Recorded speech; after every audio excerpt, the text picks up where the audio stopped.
gives life.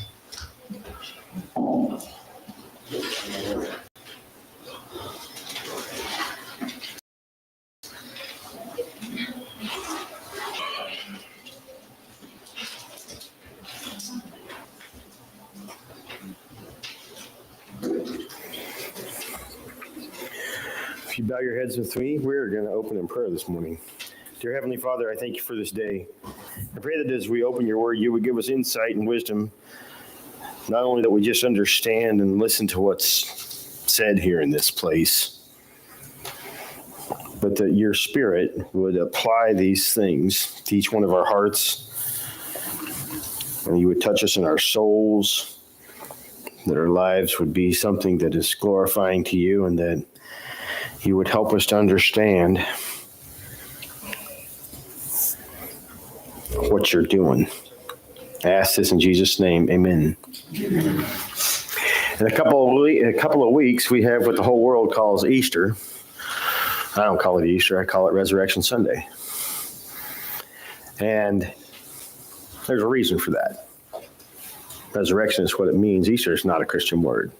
If you don't believe it, look it up. Okay? It comes from pagan worship. This whole thing of Easter bunnies and all this other stuff, that's all pagan. It has nothing to do with God, has nothing to do with the resurrection of the Son, has everything to do with something evil. But what are we to do with these days and these times? In the Bible, as we were getting ready, as we look in the passage of time and events, specifically today we'll be in the Gospel of John. We're going to be in John 11 today. In John 11, just loose terms, round numbers, frame it out a little bit. It's essentially, at least the part I want to look at, is the death of Jesus, one of his best friends named Lazarus, and also his resurrection. And just so you have some frame of reference, John 11, we have the death of Lazarus. John 13, you have Jesus washing the disciples' feet. John 14, in my Father's house are many mansions. John 15, I am the vine and true branches are in me, and apart from me you can do nothing. John 17, he's in the garden praying for himself, and the arrest is imminent. John 18, the betrayal happens, and then the crucifixion is upon. There's more written about what went on in the last week than almost the previous 3 years put together. John 11, I wanted just to think about this stuff, and I was thinking about these things as I was just reading through, because I always have to read stuff. And there's a song that rambles around my head sometimes. It's called Always Remember Us This Way. If you don't know it, you should. I like it. Specifically, I like the Lady Gaga version. Comes out of a movie that is called A Star Is Born. There's about a half a dozen songs she did in that movie that's pretty stellar. And I wonder about things and how we remember. And in this passage, I want you to, as we look at the death of Lazarus, I just don't want you to look at it as the death of Lazarus and what his two sisters had to say. What do you think it was like for them to retell the tale to others about how things went? How did they remember all these things?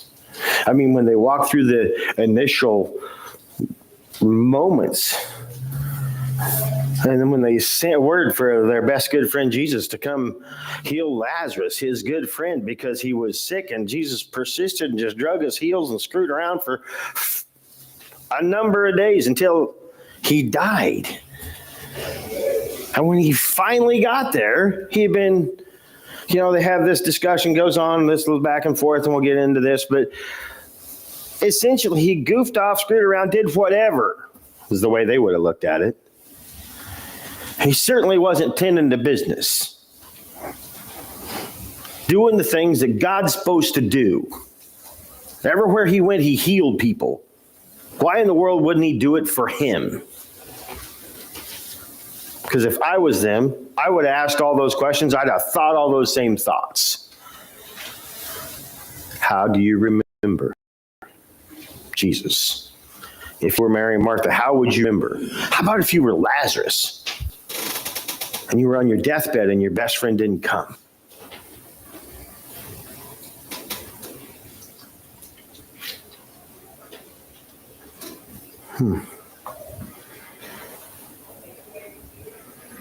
Where do you think Lazarus was for those 4 days? He was in the grave. He was in that place called Sheol, waiting for the Lord to raise him from the dead.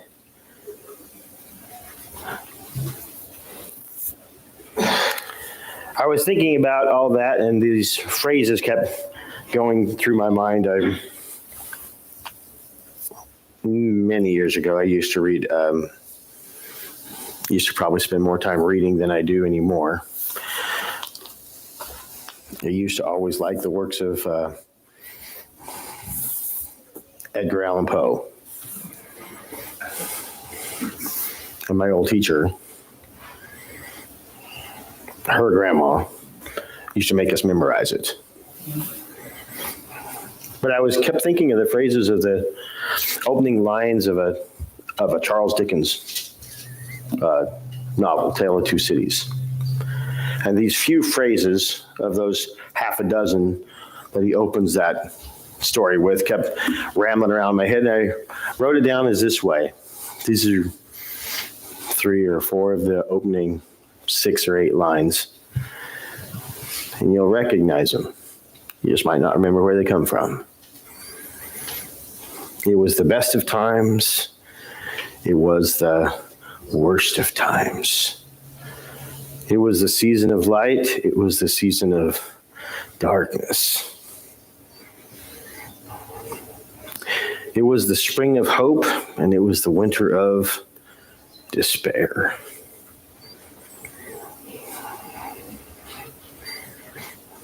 I kept thinking about that and how life changes as we walk through the seasons. Everything has a season. Ecclesiastes says there's a season and a time for all things, a time to be born, a time to die, a time to finish the rest of it.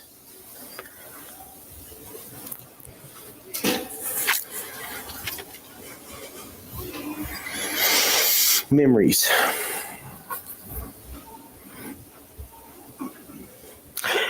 How would you remember, if you were Mary and Martha, what Jesus did? And then to make it a little closer to home, how do you remember what Jesus has done in your life? Or what he hasn't done in your life?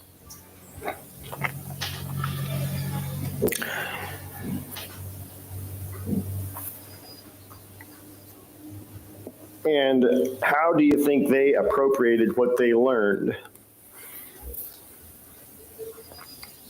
about Jesus into their life and how it affected their view of the future events? If you were Mary and Martha, and I mean, we'll read the story here in a second, but if you were Mary and Martha and you saw your brother get sick and die and Jesus didn't show up in time, and then he did show up, and by this time he'd been dead 4 days, in other words, he was beginning to rot. That's the whole point with, no, we don't want to open the door. I mean, he's thinking in there, I mean.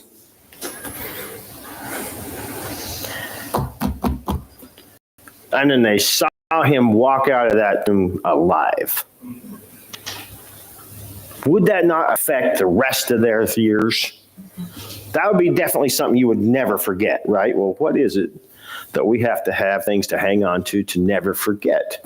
I always quote to you John 14, 1-3, because those are the things that Jesus, in the worst of times, when that winter of despair was coming, said, hang on to this. They got to walk through this and this season. So John chapter 11, follow along with me. It goes like this.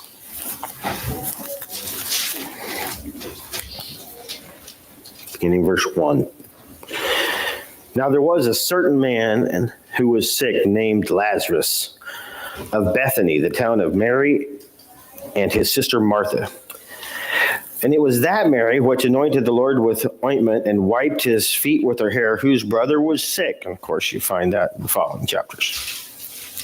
Therefore, his sisters sent word unto him. That means he was too sick to send word himself, saying, Lord, behold, he who thou lovest is sick. Lord, Lazarus, your best friend who you love, is sick. Verse 4, watch what the Lord's response is. When Jesus heard of that, he said, this sickness is not unto death, but for the glory of God, that the Son of Man might be glorified thereby. So he's saying this sickness has a purpose, is in being allowed for a purpose. And he said it's not unto death. We know the rest of the story. He did die. By the whole event was over, was Lazarus alive or dead? Well, you'll see that in just a minute. He was certainly alive. Verse 5. Now Jesus loved Martha and her sister and Lazarus. When he heard, therefore, that he was sick, he abode 2 more days in the same place where he was. Does that sound like he is in a rush to go do something about it? No, he hung out for another 2 days. Verse 7. Then after that, he saith unto his disciples, let us go into Judea again. And his disciples said unto him, Master, the Jews of late sought to stone thee. How goest thou thither again? That's old King James for this. Last time we were there, they tried to kill you. You remember that? This is not a good idea. We shouldn't go there. For it is written, thou shalt not put the Lord your God to the test. They didn't say that. That's what they were thinking. And then Jesus answered and said, are there not 12 hours in the day? If any man walk in the day, he stumbles not, because he sees the light of this world. But if a man walks at night, he stumbles, because there is no light. After he said these things, after these things said he, and after that he saith unto them, our friend Lazarus sleepeth, but I go that I may awaken him out of sleep. And then his disciples said, Lord, if he's sleeping, he shall do well. How many of you, been so sick you couldn't sleep? And once you finally get some sleep and some rest, whether it's NyQuil induced or something else, but you're on the mend. And that's what they thought, right? How many of you ever have to use NyQuil? It's that evil, horrible stuff that actually works pretty good. Sometimes.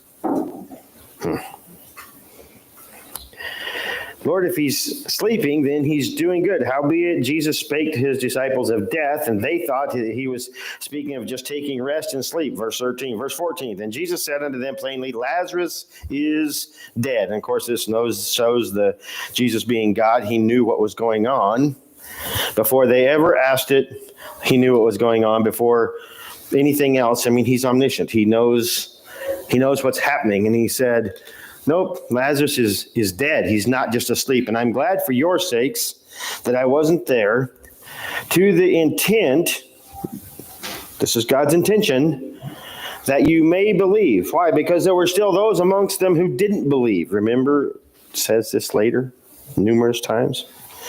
Then said Thomas, which was also called Didymus, unto his fellow disciples, well, let us also go with him, that we may die with him. Literally, well,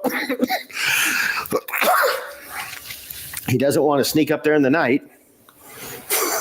If you walk at night, you stumble. Verse 9. He's going to walk up there in broad daylight. There'll probably be a crowd of people following us, but I guess, if he's going to go, we might as well die with him. Off we go. He's the one we follow. Let's have at it. Verse 17. Then when Jesus came, he found that he had lain in the grave for 4 days already.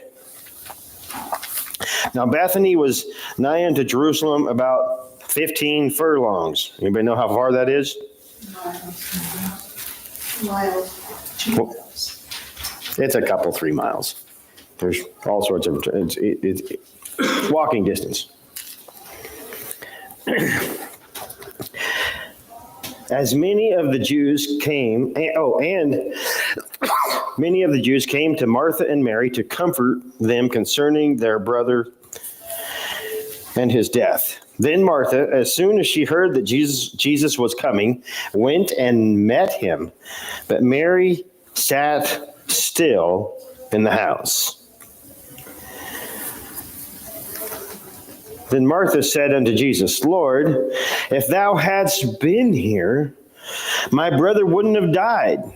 Boy, if those words don't hit closer to home than they had ought, I don't know what does. But I know, and even now, that whatsoever thou wilt ask of God, God will give it to you. And Jesus answered directly and said, Thy brother shall rise again. And she said, I know that he shall rise again in the resurrection at the last day. That's the great resurrection we all know of.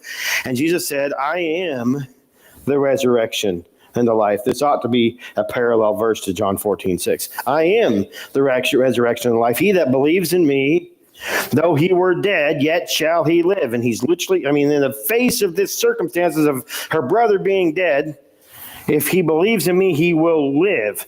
And whoever lives and believes in me shall never die. Believest thou this? And she answers and says, Yes, Lord, I believe that thou art the Christ, the Son of God, which should come into the world. Literally what was promised to us to come into the world. She's saying, you are the Messiah. And when she had said so, she went away and called for her sister Mary. And called her sister Mary secretly, saying, The master is come, and he calls for you. Literally, there's more to this discussion than is recorded. As soon as she heard that, she arose quickly and came unto Jesus. Now, Jesus was not yet come into the town, but was in that place where Martha had met him. When the Jews then, which were with her in the house, and were comforting her, when they saw Mary, that she rose up and hastily went out, they followed her, saying, She's going to the grave to weep. Literally, she wasn't telling them on purpose. These were probably professional wailers that were hired and all this other stuff that was their custom. Verse 32. When Mary was come to Jesus and saw him, she fell down at his feet, saying unto him, Lord, if you had been here, King James East, if thou hadst been here, my brother had not died. Or literally, you wouldn't have let Lazarus die. When Jesus therefore saw her weeping, and also the Jews weeping which came with her, he groaned in spirit, and he was troubled. And then he said, Where have you laid him? And they said unto him, Lord, come and see. Him being God, if he knew he was already dead, did he not already know where he was? Why did he say, Where have you laid him? Because it means something to them to be included in the midst of this as God's doing something spectacular. And they said, Come and see. Literally, they showed him. Come and see. Verse 35, and Jesus wept. And of course, there's much hullabaloo made of the shortest verse in the Bible. If you want to know where it is, it's this one. And Jesus wept. It's always an interesting thing to think that God weeps with us when we weep, even though he knows the end of the story and what he's going to do. In a few minutes, it's completely different. But he knows what we're walking through in the middle of those winters of despair that we walk through, those Psalm 23, valley of the shadow of death. And some of them said, because of his weeping, Behold, how much he loved him. Verse 37. But some of them also said, Could not this man, which opened the eyes of the blind, couldn't he have caused even this man that he should not have died? Which is the exact same thing the sisters said, right? Don't we ask that question when a loved one dies? Lord, if you'd just done something. It wasn't that we didn't ask 9 million prayers about this. For crying out loud, everybody we know is praying, and you hadn't done anything.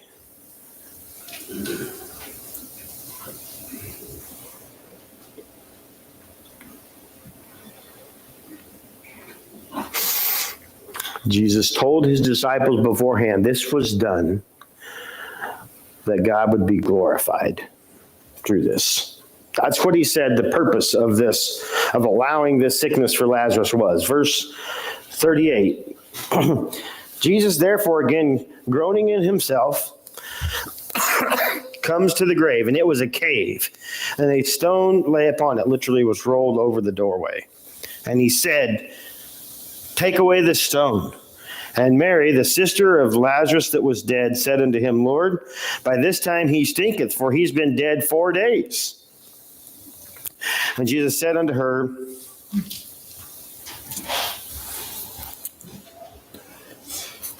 said I not unto thee that if thou would believe, you would see the glory of God? And they took away the stone from the place where the dead man was laid. And Jesus lifted up his eyes and says, Father, I thank you that you have heard me. And I know that thou hearest me always. But because the people by which I stand, that they may believe that thou hast sent me. And then when he had spoken thus, he cried out in a loud voice and said, Lazarus, come forth. And he that was dead came forth, bound hand and foot with grave clothes, like they would do. And his face was bound about with a napkin. And Jesus said unto them, loose him and let him go. Literally, untie him and let him go. Boy, don't you wonder what happened next? Can you imagine what they were thinking? And what the crowd was doing?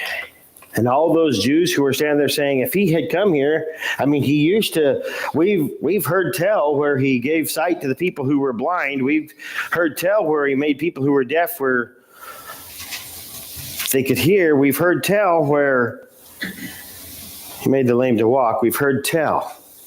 Why didn't he show up and do? And then he does this, where he brings Lazarus back to life. Now, previously, the disciples were a little resistant to going back to Jerusalem and Bethany area. Why? Well, because they tried to kill him when he was there before, right? Do you think those same people have this same agenda still? Let's look at the next thing. The next thing is verse 45. Then many of the Jews which came to Mary had seen the things which Jesus did believed on him. What happened? Exactly what he had said. This is going to be done, that God be glorified. He was, and he did, and they did believe on him. But some of them went away and did what? They went and told the Pharisees and told them what Jesus had done. Verse 46, verse 47. Then gathered the chief priests and the Pharisees a council and said, what do we? For this man does many miracles. What are we going to do about this? He does all these miracles and stuff. If we leave him alone, all the men will believe him, and the Romans shall come and take away our place and nation. That's just like conjecture works right now. People say all this is going to happen, and it isn't. And it didn't. And then one of them, named Caiaphas, being the high priest that same year, said unto them, you know nothing at all, nor consider that it is expedient for us. For whom? For us. That one man should die for the people, and not the whole nation perish. Verse 51. And this spake he not of himself, but being high priest that year, he prophesied that Jesus should die for the nation. Verse 52. And not only for the nation, but that also he should gather together in one the children of God that were scattered abroad. Then from that day forth they took counsel together for to put him to death. From that day forward they made a conspired effort to entrap, ensnare, track, and murder. Verse 54. Then Jesus therefore walked no more openly among the Jews, but went thence unto the country near the wilderness, and came into the city called Ephraim, and there continued with his disciples. And the Jews' Passover was nigh at hand, and many went out of the country up to Jerusalem before the Passover to purify themselves. and sought they for Jesus, and spake among themselves as they stood in the temple about, what do you think? Will he not come to the great feast? For they all did. Verse 57. Now both the chief priests and the Pharisees had given the command that if any man knew where he were, that he should show them, that they might go take him.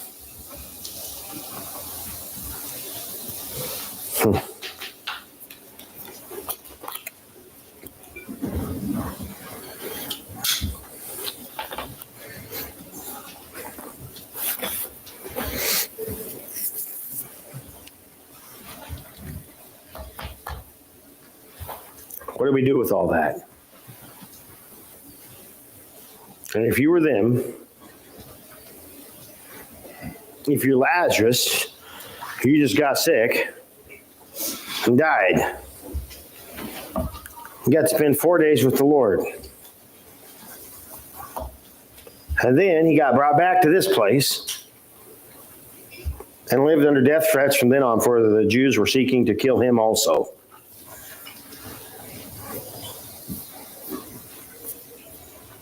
And I was thinking of this thing of seasons of hope and also despair. And how we remember Jesus working in our life and how they would remember him working in their life. And I think that there's a tool in the middle of that. It's the same, it's like the twin to Jesus telling them in John 14:6, and I am the way, the truth, and the life. No man comes to the Father but by me. And also verses 1 and 2, that I'm going to prepare a place for you. All those verses. And the tool is, we're supposed to be forward thinking about what the future is. And we're supposed to be backward thinking and remembering on memory lane about the past times when God did something that was just over the top. And when it comes to Lazarus, there isn't anything more than the Lord bringing somebody back to life who wasn't, right? That had to be, to me, just an underline in their life of, this guy is different than anything we've ever seen. It says many believed on him after Lazarus rose from the dead, right? That means many who hadn't. Well, how many times had they heard him speak? For some 3.5 years by this point, he'd been talking a lot, and they hadn't. And you know anybody who's resistant to becoming a Christian and a believer? And they always have some good excuse or some argument or some whatever. That was these guys. But when they saw that, that was like the final thing. That was enough.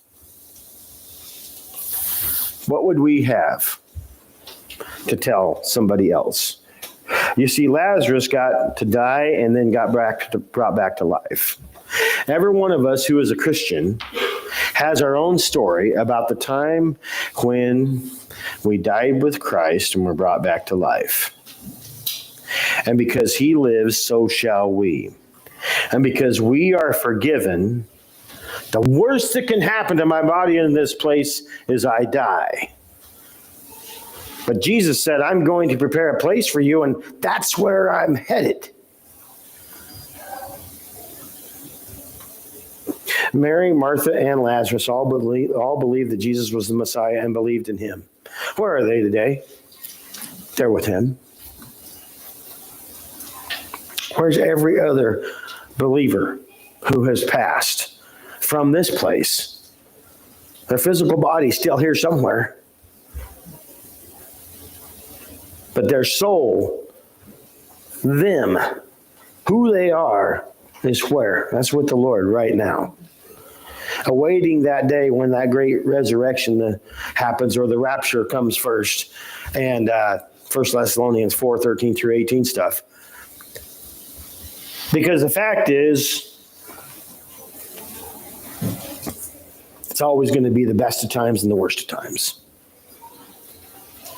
There's always going to be seasons of light and also seasons of darkness. There will always be spring of hope. I was looking yesterday, by the way, if you guys missed out on Jacob's birthday party, it was awesome yesterday. But we're in the park and there's trees that are blooming everywhere. and green leaves on trees everywhere that weren't that way a week ago. And it is the very definition of spring. The very definition of spring right now. I thought it was beautiful.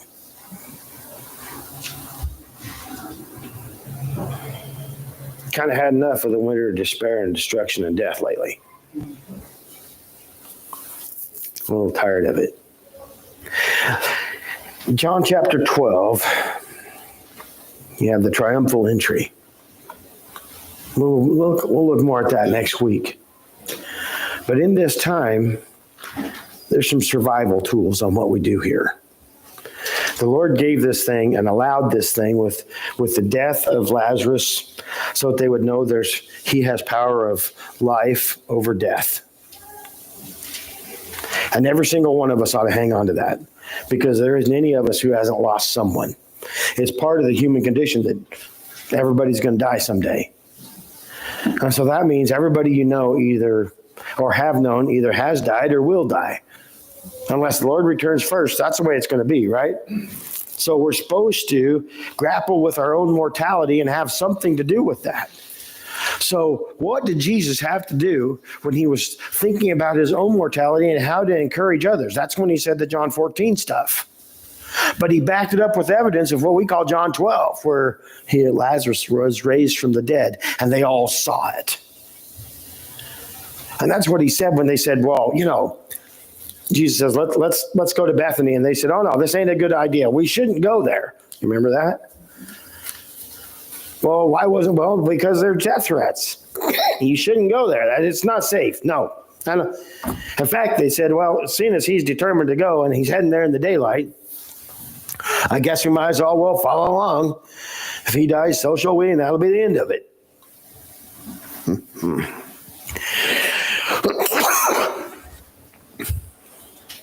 I wanted just to have these things to hang on to and to think about. Because what will be your stories that you share with others about what the Lord has done in your life? Will they be only the terrible things? Or will they also be the undeniable fingerprint of God upon your life doing things that only God could do? That's supposed to encourage not only yourself when you're in the middle of one of those terrible times, those seasons that are difficult and hard that the Lord drags us through every so often, or it will be something that you can share that will help somebody else who's needs a leg up on something, just needs a hand up. What would you do? What would you share?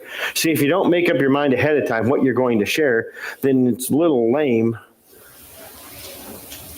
when it's time to deliver the goods. It's just like sharing the gospel. You ought to think ahead of time on how you're going to do that, or what you would say, or how you would share your own testimony about when the Lord forgave you, when you came to be a believer. It's not wrong to mention all the terrible things in your life beforehand, but it's probably not very beneficial. Be far better to say, I know I was this, but now I'm this. God's far more interested in your future than your past. And we ought to be the same. Everybody's got a past. Might as well leave it there. Everybody's got a future too. Might as well know for certain where you're headed. Because every one of us, unless the Lord returns first, there's going to be a death. Lazarus was still just as mortal after he was raised from the dead as he was beforehand. Lazarus got to die again someday, He's not still alive. Oh, his soul's in heaven. But his physical body's buried over there in Bethany somewhere, more than likely. Right? What about ours?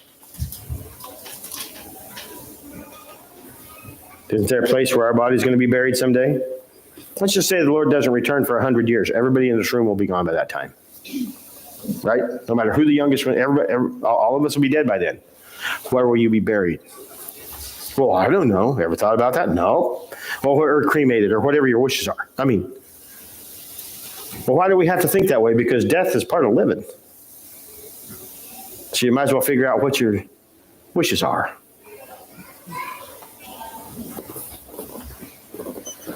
Seasons of hope and seasons of despair, seasons of spring and seasons of winter are part of the construct. We don't have choices on how it's built. We just get to live through them. We don't have choices on the events that happen. The Lord allowed that sickness that took Lazarus away. He says this is being done for God to be glorified. In other words, it was sort of a Job thing. This is being allowed to his best friend. Does that mean he would allow those same things in our lives? That's what that means. And we're somehow supposed to walk through them in such a way that people look at your life and they see Jesus. And you're supposed to have the words to share. It'll be just pretty much like Martha when she went there and said, Lord, yeah, I believe this. I know, but certainly thou art the Christ. But if you had just been here, and I think I'd have said the same things. I have said those same things. If you'd have just done this. We're supposed to survive. We're supposed to be successful in living, and we're supposed to bear witness to the Lord in such a way that it helps other people who are walking through the same spot we're in. I've thought oftentimes there was a old man in our church many years ago who was your dad, and he would tell stories about when he was in the war over Europe, World War II stuff, and all these battles. He was in the Air Force and flying planes and all these different things they did, and the Lord brought him home every time. You need to make sure the Lord brings you home this time. You need to make sure the people you're around, the Lord brings them home when it's their time. This is not something that you can afford to leave up to chance. You are here. And you have a purpose, and that purpose is that you not leave it up to chance. You leave it up to God, but you must deliver the goods to those people you're around. That's why we're here. Because seasons of distress and strife and seasons of joy and fun are all part of living. Those seasons of the best of times and the worst of times are just as real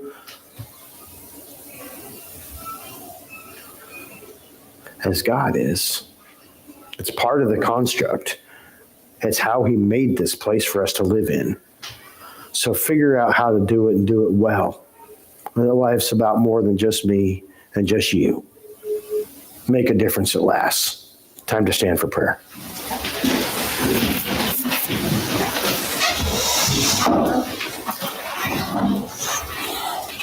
Would you bow your heads with me, please?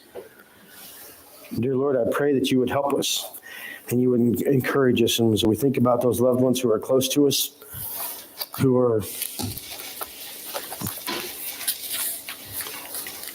in that place where they could pass away at any time. As we think about the loved ones that we have lost and who are with you now.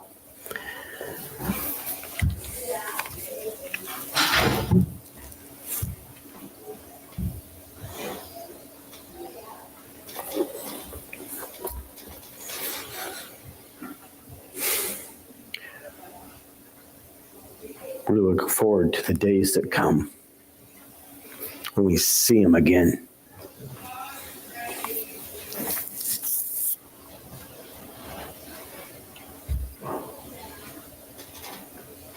And I pray you would help us to understand with wisdom the days that we are in. That these things must be necessary, no matter how much pain and suffering is involved in the middle of them. And you have a purpose that we just really don't understand.